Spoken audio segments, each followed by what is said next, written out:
Assalamualaikum warahmatullahi wabarakatuh.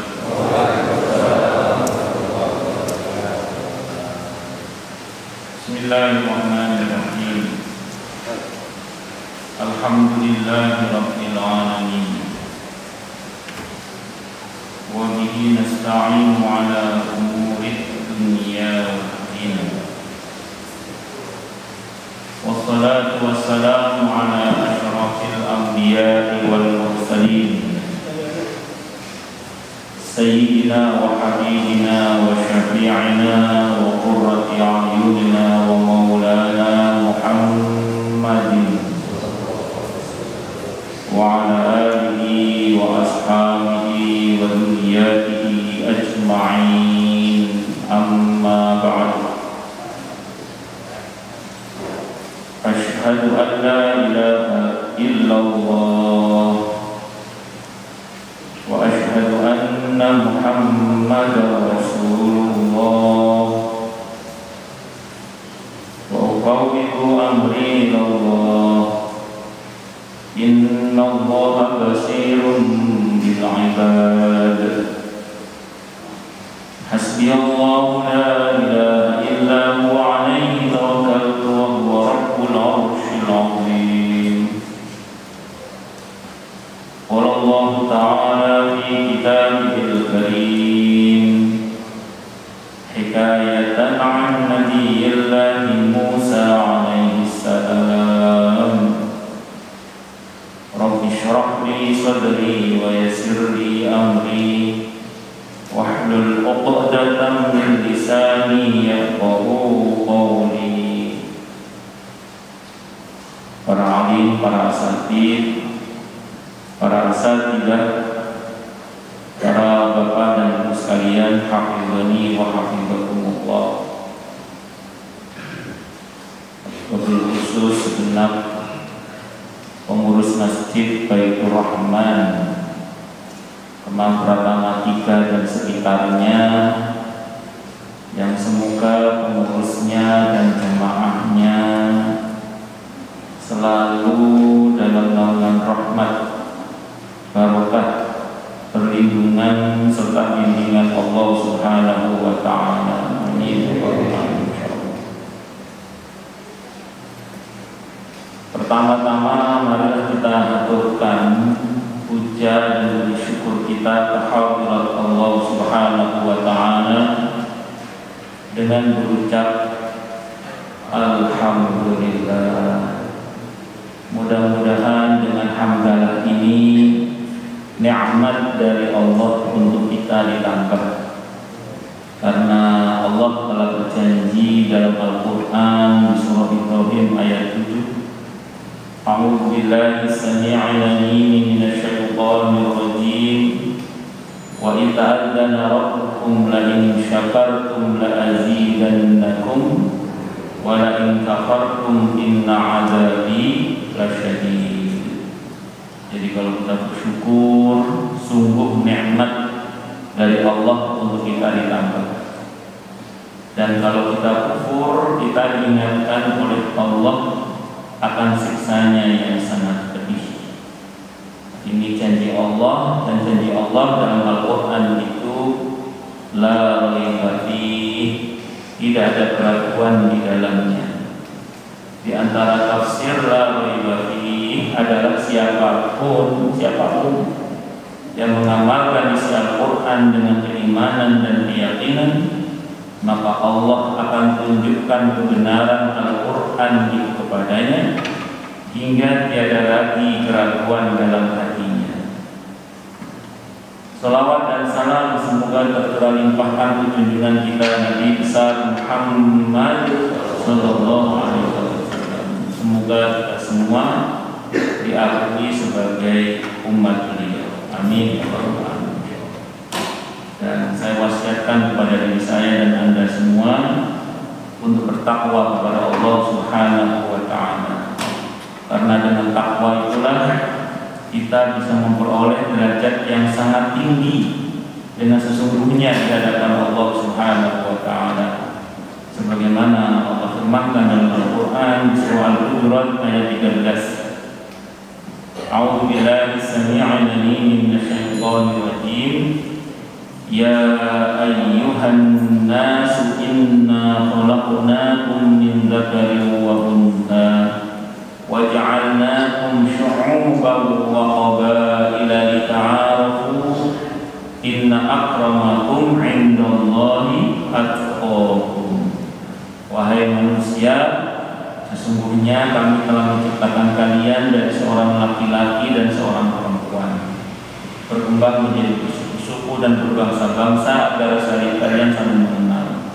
Sesungguhnya yang paling mulia di antara kalian di sisi Allah adalah yang paling bertakwa. Allah juga berjanji akan memberikan bonus bagi siapapun yang bertakwa kepada Allah berupa solusi atau jalan keluar dari setiap masalah yang dia hadapi, dan Allah juga berjanji akan memberinya rezeki dari arah yang dia tidak duga sebelumnya. Sebagaimana firman Allah dalam Al-Quran di surah At-Talaq ayat 2 dan 3, A'udzu billahi samii'il 'aliim minasyaitonir rajiim. Wa may yattaqillaha yaj'al lahu makhraja wa yarzuqhu min haitsu la yahtasib. Dan barang siapa orang yang bertakwa kepada Allah, maka Allah akan berikan dia jalan keluar dan rezeki yang tak terduga. Para jemaah sekalian, hafizani wa hafizakumullah, nama dan sifat Allah yang insya Allah akan kita bahas pada waktu subuh kali ini adalah nama dan sifat Allah Al-Azim.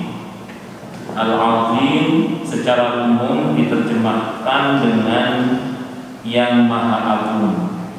Jadi Al-Azim secara umum diterjemahkan dengan yang Maha Agung. Al-Azim ini terdiri dari huruf dasar Ain, Dha dan Mim. Jadi kata Al-Azim itu terdiri dari huruf Ain, Dha dan Mim, Azama, yang memiliki arti dasar agung dan besarnya sesuatu. Nah, sesuatu yang dibilang agung dan besar ada yang bisa dijangkau oleh pandangan keseluruhannya seperti gunung dan gajah dan lain-lainnya. Ada juga yang hanya sebagian kecilnya yang bisa dijangkau oleh pandangan seperti langit dan yang lain-lainnya. Namun ada juga keagungan yang bahkan kita tidak bisa menjangkau hakikatnya. Jadi bahkan pada sebagiannya pun hakikatnya kita tidak bisa menjangkaunya. Nah, Maha Agungnya Allah itu yang kita tidak sanggup menjangkau hakikatnya. Kalau pertama tadi yang sifatnya fisik, gajah itu gede, gunung itu gede. Gunung itu terukur ketinggiannya berapa, kedalaman akarnya berapa, yang namanya Semeru itu sampai mana ke mana, Tengger itu mananya, terus Bromo itu sebelah mananya, itu terukur semua. Ya, terlepas ukurannya benar apa salah, itu terukur. Sehingga orang tahu ketinggian gunung Himalaya itu berapa, itu tahu. Nah, sehingga kemudian itu namanya besar yang hakikatnya kita bisa menjangkau keseluruhannya. Itu besar dalam pengertian untuk makhluk.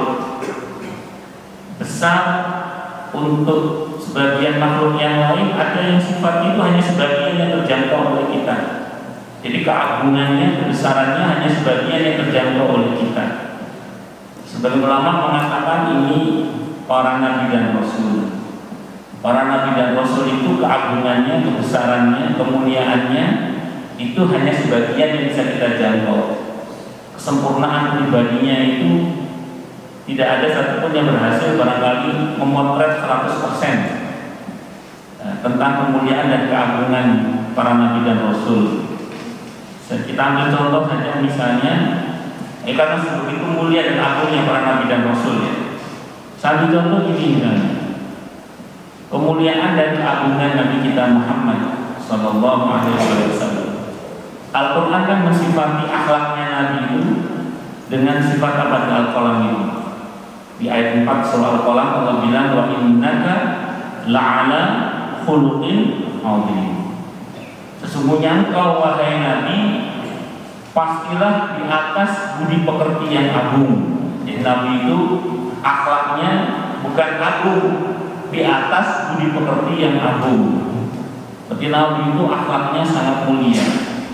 Makanya kata ulama, Nabi itu mulia bukan karena akhlaknya, bukan. Justru akhlak itu menjadi mulia karena Nabi Muhammad Sallallahu Alaihi Wasallam, tentu dari izin Allah. Jadi Nabi itu di atas budi pekerti yang agung. Itu Quran yang bilang di Al-Qalam itu, wa innaka la'ala khuluqin azim. Sungguhnya engkau wahai Nabi pastilah di atas budi pekerti yang agung. Bukan di budi pekerti yang agung, di atas budi pekerti yang agung. Makanya kata para ulama, Nabi itu mulia bukan karena akhlaknya, bukan. Nabi itu mulia karena Allah langsung yang memuliakannya. Wa rafa'na laka dzikrak. Wa rafa'na laka dzikrak. Jadi Nabi itu mulia karena Allah langsung yang memuliakan. Nabi mulia bukan karena akhlaknya yang mulia, justru akhlak itu menjadi mulia karena Nabi Muhammad, karena dikaitkan dengan Nabi Muhammad Sallallahu Alaihi Wasallam. Bisa dimengerti ya? Nah itu diantara. Nah, pribadi yang agung ini jangankan kita yang terpisah sekian abad dari beliau, sementara orang yang sezaman dengan beliau saja kalau disuruh menggambarkan secara utuh pribadi yang sangat mulia dengan izin Allah ini tidak bisa menjelaskan. Sehingga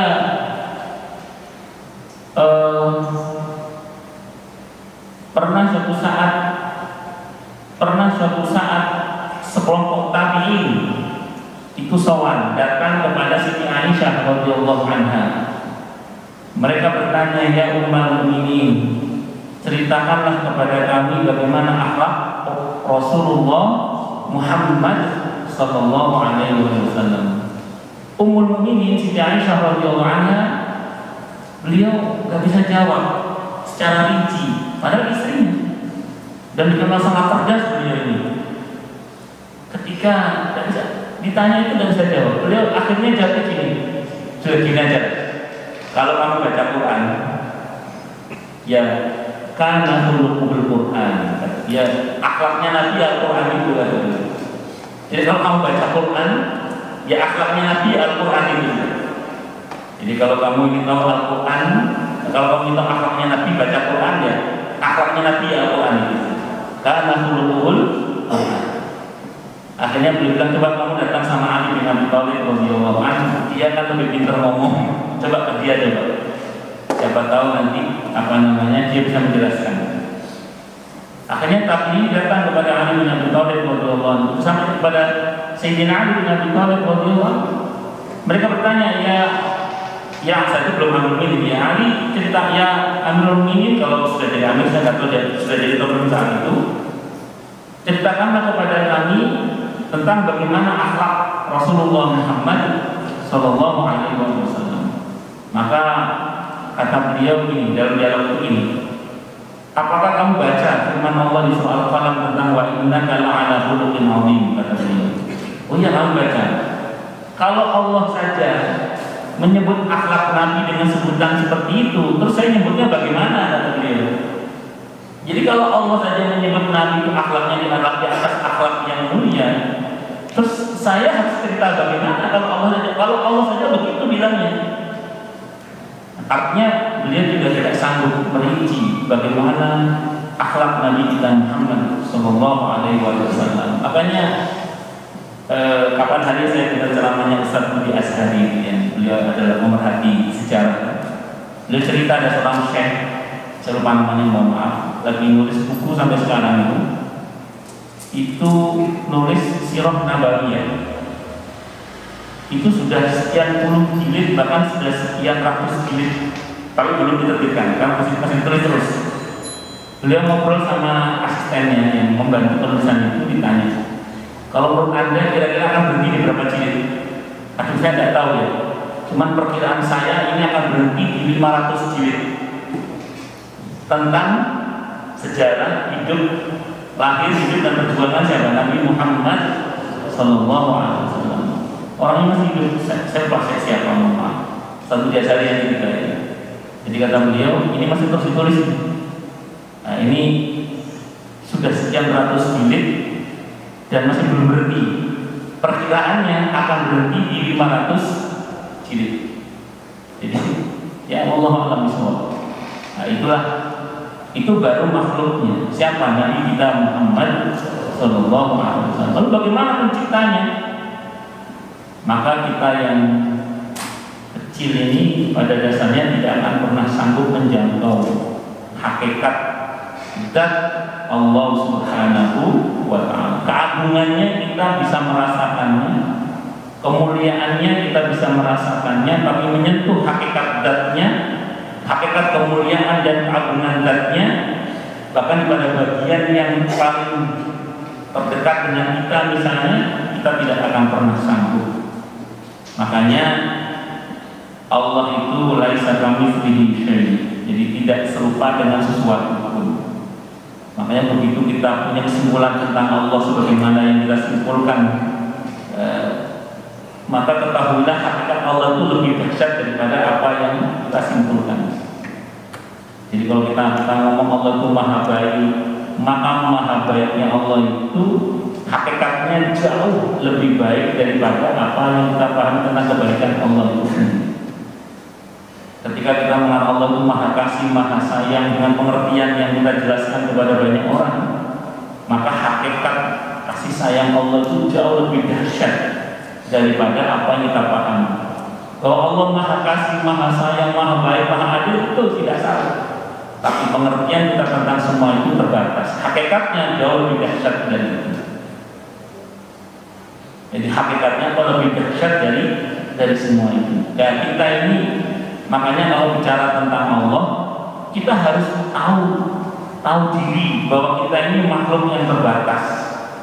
Sementara yang kita bicarakan itu zat yang maha besar, zat yang maha agung, zat yang maha mulia, zat yang maha mulia, zat yang maha luas tanpa batas. Maka kita yang terbatas ini harus sadar diri untuk selalu berbaik sangka kepada Allah, karena kita ini adalah makhluk yang terbatas tadi. Maka kalau ada perbuatan Allah yang rasanya kok gak cocok sama selera kita, itu jangan pernah seuzon kepada Allah dengan mengatakan ini maunya Allah apa sih ini? Tapi bersikaplah sebagaimana orang-orang yang beriman, sebagaimana diantaranya Allah gambarkan dalam Al-Quran di surah Al-Baqarah ayat 26. Inna Allah la yastahi an yadriba mathalan ma ba'udatan fama fawqaha fa amma alladhina amanu faya'lamuna annahu al-haqqu min rabbihim wa amma alladhina kafaru fayaquluna madha arada Allah bihadha mathalan yudillu bihi katsiran wa yahdi bihi katsiran wa ma yudillu bihi illa al-fasiqin. Jadi sesungguhnya Allah tidak malu membuat perumpamaan seekor nyamuk. Nyamuk itu fisiknya ada, tapi dia sekaligus simbol sedikit masalah dalam kehidupan kita. Orang beriman begitu dihadapkan dengan sesuatu yang bermasalah tadi itu, dia langsung berkata, oh ini benar dari Allah, Allah nggak mungkin salah. Sehingga orang beriman itu menuntut apa? Menuntut dirinya untuk bersikap yang terbaik. Jadi bukan sibuk, ini maunya Allah apa sih ini, sebagaimana orang kafir yang Allah gambarkan dalam ayat itu. Kalau orang kafir itu kalau dikasih sesuatu yang nggak cocok sama seleranya, dia mengkoreksi takdir Allah dengan mengatakan ini maunya Allah apa sih? Ya kita jangan seperti itu. Kita disuruh seperti orang yang beriman dalam ayat ini yang mengatakan oh ini benar dari Allah, nggak mungkin salah. Yang mungkin salah siapa? Kita. Makanya kita diperintah kalau babnya terkait dengan perbuatan Allah itu ya sudahlah, kita husnudzon aja baik sangka kepada Allah. Karena selama kita masih berbaik sangka kepada Allah, insya Allah semua masih dalam kendali maha baiknya Allah. Karena anak inda dzanni abdihi, hadis qudsi, aku menurut sangkaan hambaku kepadaku.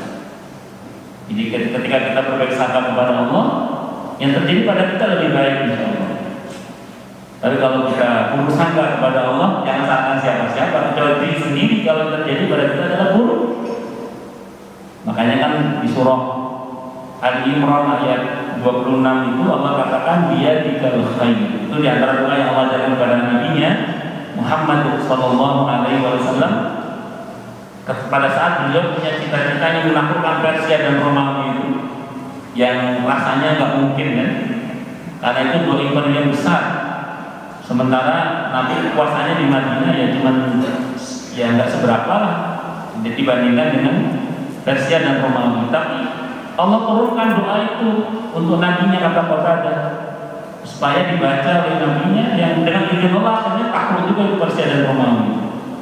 Qulillahumma malikal mulki tu'til mulka man tasha' wa tanzi'ul mulka mimman tasha' wa tu'izzu man tasha' wa tudhillu man tasha' biyadikal khair innaka ala kulli syai'in qadir. Ada kata-kata biyadikal khair, di tanganmu lah ya Allah segala kebaikan itu. Artinya apa? Apapun yang datangnya dari Allah, nilai dasarnya adalah baik. Saya ulang ya, apapun yang datangnya dari Allah, nilai dasarnya adalah baik. Karena warahmati wasi'at kulla syai', dan rahmatku meliputi segala sesuatu. Makanya pokoknya kalau hubungannya dengan perbuatan Allah, kebijakan Allah, apa yang Allah tentukan untuk kita, kedepankan husnudzon, baik sangka kepada Allah Subhanahu wa ta'ala. Kita jangankan kepada Allah, bahkan kepada sesama saja kita ketika suudzon seringkali salah. Misalnya ada orang berbuat begini, kita sangka begini, ternyata bukan seperti yang kita sangkakan. Itu baru antar makhluk. Kadang suami nggak ngerti maunya istri, sebagaimana istri nggak ngerti maunya suami. Kadang orang tua nggak paham dan maunya anak, anak juga nggak paham maunya orang tua. Kalau kita mengedepankan suudzon udah besar. Dan dulu saya ketika masih kecil, di mana saya nggak doyan makan, ibu saya Allah yarham itu ibu yang naruh pemulawa itu ya untuk ukuran anak kecil ya pawai pakai dari belum betulan itu aku pahit lagi. Nah saat itu karena saya tahu itu pahit, jual sama ibu saya, ketangkep itu jamu keparutan masukkan ke sewa itu kain, dicekokin, dipaksa, nangis saya, dipaksa minum sama ibu saya. Itu saya masih ingat betul kejadian itu dalam hati saya itu saya batin, ini ibu saya kok kejam sekali ibu saya, maksa anaknya yang unyu-unyu ini untuk apa?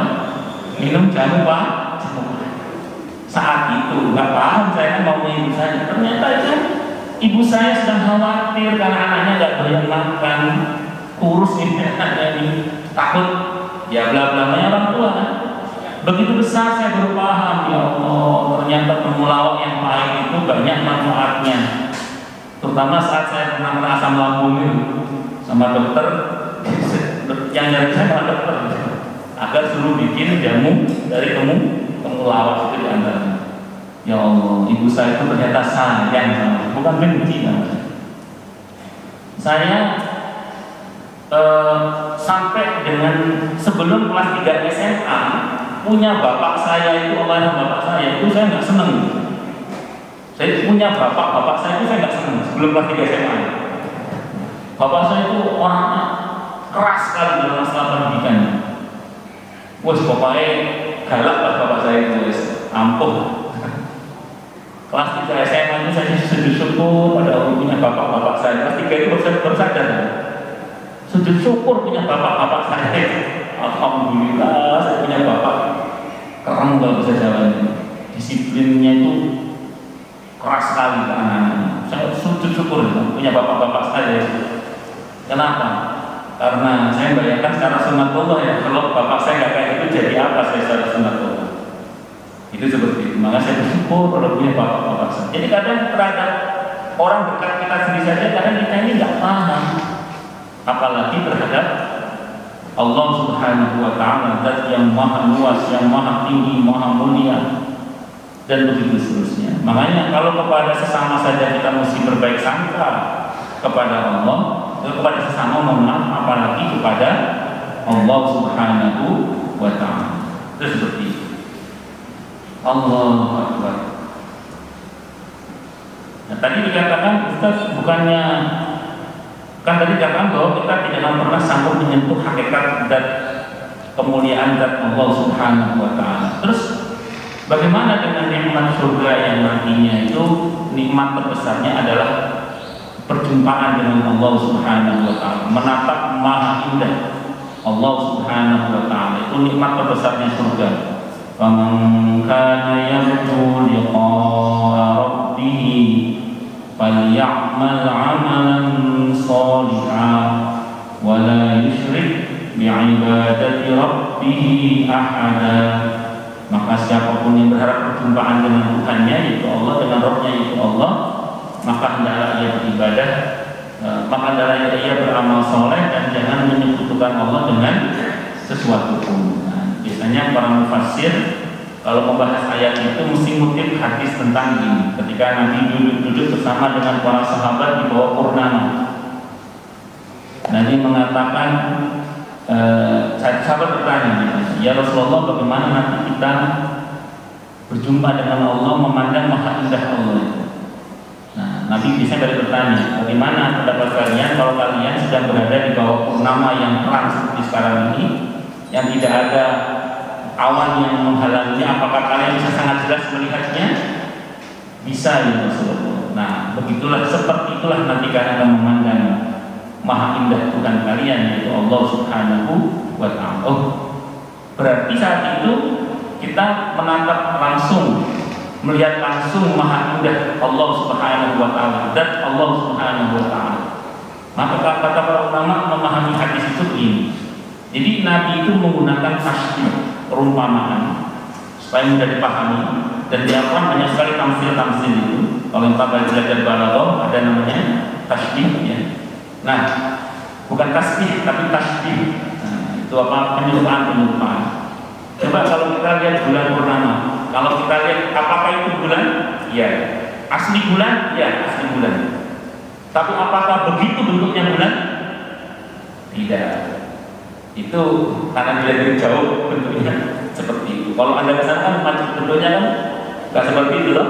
Nah, nanti kata para ulama kita memang melihat zat Allah Subhanahu wa Ta'ala sebagai nikmat terbesarnya surga. Akan tetapi itu tetap kita tidak bisa menjangkau hakikat zatnya, walaupun itu asli Allah. Tapi hakikat zatnya kita tidak bisa menjangkaunya. Karena memang Allah itu tidak terjangkau hakikat zatnya, tapi itu Allah. Itu diantara penjelasan para ulama mengenai masalah ini. Makanya terus kemudian nikmat terbesarnya surga itu adalah menatap maha indah Allah Subhanahu wa Ta'ala. Pas saya menjelaskan begini ada yang japri saya di Facebook. Kalau nikmat terbesar surga itu menatap maha indah Allah, terus buat apa surga diciptakan? Saya ulang, dia nanya ke saya, kalau nikmat terbesarnya surga adalah menatap maha indah Allah Subhanahu wa Ta'ala, untuk apa surga diciptakan? Kata dia gitu. Terus saya bilang nanti sekali waktu sampai buku ya, bacaan Sahih Hadis Qudsi, saya bilang gitu. Itu tentang itu dijelaskan di situ dalam kumpulan Sahih Hadis Qudsi. Jadi memandang maha indah Allah itu ada waktunya dalam hadis itu. Ada waktunya, waktu selamanya nggak ada waktunya. Ada saatnya di mana selesai waktunya, terus mereka pulang. Loh mas, ketika sampai memandang maha indah Allah, mungkin sampai lupa segala-galanya mas.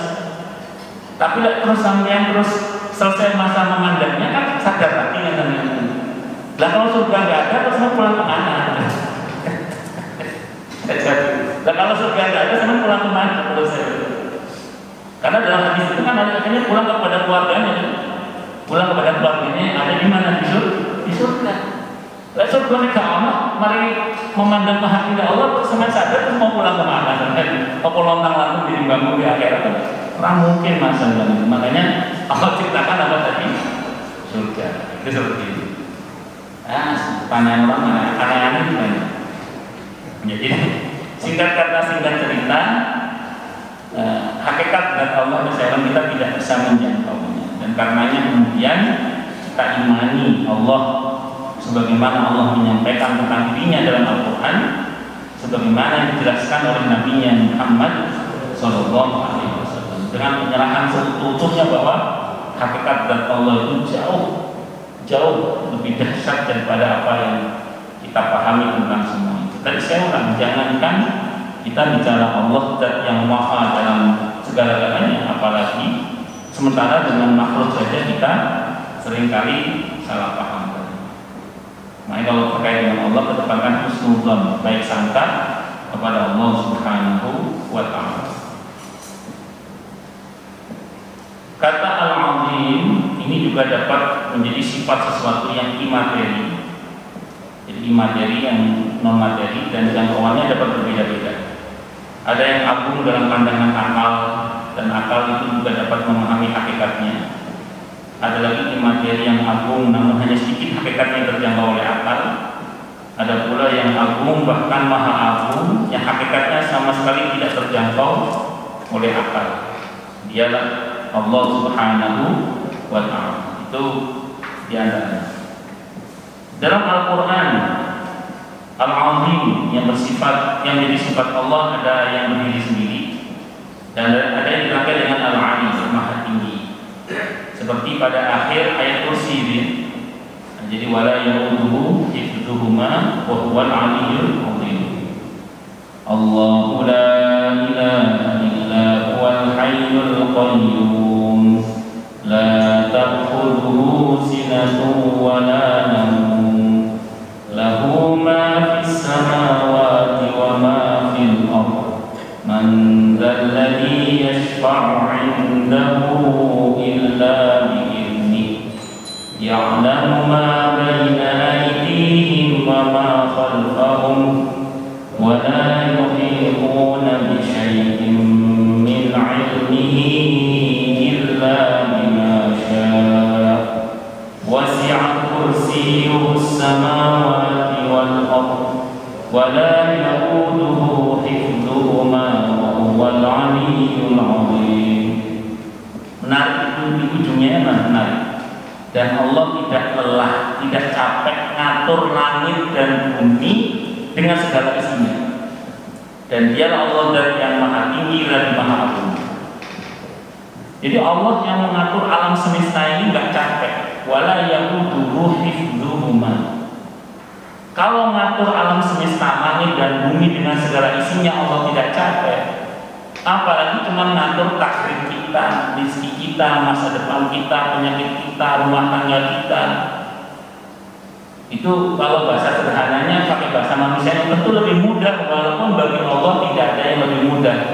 Semuanya mudah bagi Allah Subhanahu wa Ta'ala. Maka sebagian para ulama ketika baca ayat kursi itu pas baca wala ya'uduhu hifdzuhu, maka diulang-ulang untuk menekankan tauhid, bukan supaya kebal, bukan.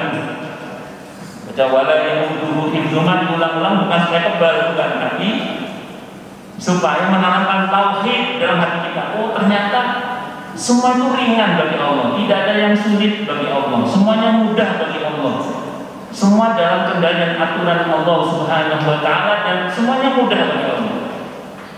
Nah, maka keyakinan kita kalau mengatur alam semesta dengan segala isinya saja semuanya mudah bagi Allah, pakai bahasa manusianya ya, apalagi walaupun bagi Allah tidak ada yang lebih mudah, semuanya mudah bagi Allah Subhanahu wa Ta'ala. Maka kata Ibnu Qayyim al-Jauziyah rahimahullah dalam kitab beliau mengatakan, Zadul Ma'ad yang mengatakan, kalau ini menjadi manusia yang paling kuat, maka dia adalah manusia yang bertawakal hanya kepada Allah. Jadi kalau ini menjadi manusia yang paling kuat, maka dia adalah manusia yang bertawakal hanya kepada Allah. Dan sejarah mencatat kaum muslimin dimenangkan oleh Allah disebabkan sabar dan bertawakal hanya kepada Allah. Ketika kaum muslimin tidak sabar dan tidak bertawakal hanya kepada Allah, kaum muslimin kalah. walaupun di tengah-tengah mereka ada Rasulullah Muhammad Sallallahu Alaihi Wasallam. Perang Uhud gak sabar, kalah. Tilkal ayyamu nudawiluha bainan nas. Itulah hari di mana kejayaan dan kejatuhan digilir oleh Allah. Sebagaimana sebelumnya mereka kalah dalam perang Badar, sekarang kamu kalah Muhammad. Tapi sebab kekalahannya ada apa? Pasukan pemanah gak sabar, nunggu perintah Nabi kita Muhammad Sallallahu Alaihi Wasallam. Walaupun akhirnya berbuat sesuatu yang luar biasa karena panglimanya orang kafir saat itu Khalid bin Walid akhirnya masuk Islam, dan itu bergelar Saifullah. Setelah itu perang kalau yang bin Walid tidak pernah kalah, itu disebut Khalid bin Walid. Itu di antara buah kekalahan yang ada di perang Uhud. Masih ada hikmahnya. Nah terus kemudian pada saat perang Hunain kedua, pada saat perang Hunain yang Allah berikan di surah At-Taubah 25-26, At-Taubah 25-26. Saat itu ketika Fathu Mekah ada dua wilayah yang belum takluk, yaitu Taif dan Hunain. Nabi berencana menaklukkan Hunain terlebih dahulu. Dalam perjalanan menaklukkan Hunain itu kurang lebih Nabi membawa 12.000 pasukan. Saat itu beberapa kan baru masuk Islam ya. Nah itu ada orang yang ngomong dan perkataan itu Nabi nggak suka. Kata orang itu, dulu jumlah kita kecil kita menang, apalagi sekarang jumlah kita besar. Itu Nabi nggak suka kata-kata itu. Kenapa? Karena itu kata-kata yang menunjukkan tidak lagi bergantung hanya kepada Allah, tapi bergantung kepada jumlah. Betul di perang Hunain diceritakan, kalau ada baca di At-Taubah 25 itu dibikin kocar-kacir kaum muslimin, diterikung dari balik bukit. Nabi sampai diapit oleh 4 sahabat utama, Abu Bakar, Umar, Utsman, Ali radhiyallahu anhu. Itu jarang terjadi. Jarang terjadi sampai sahabat Abbas mengingatkan sahabat akan bayat sahabat kepada Rasulullah Muhammad sallallahu alaihi wasallam. Itu mereka sadar, taubat, bertawakal kembali hanya kepada Allah. Keadaan dibalik menang kaum muslimin dengan izin Allah Subhanahu wa ta'ala. Maka kita semua tidak hanya sebagai pribadi, tapi sebagai keluarga besar, komunitas, masyarakat, pegang baik-baik dua itu, bersabar dan bertawakal hanya kepada Allah. Bersabar dan bertawakal hanya kepada Allah. Silakan berencana, berstrategi, bekerja sama, silakan. Tapi jangan mengandalkan usaha, jangan mengandalkan strategi. Tapi andalkan siapa? Allah Subhanahu wa ta'ala. Allah Akbar. Perangkaian yang maha tinggi dengan maha agung adalah untuk memberi isyarat bahwa keagungannya itu adalah keagungan yang berkaitan dengan ketinggian tingkat derajat serta kejauhannya untuk diraih oleh pemahaman akal. Jadi Allah tidak ada zat yang maha agung, tapi zat yang maha tinggi, sehingga hakikat zat itu betul-betul akal tidak bisa menjangkau.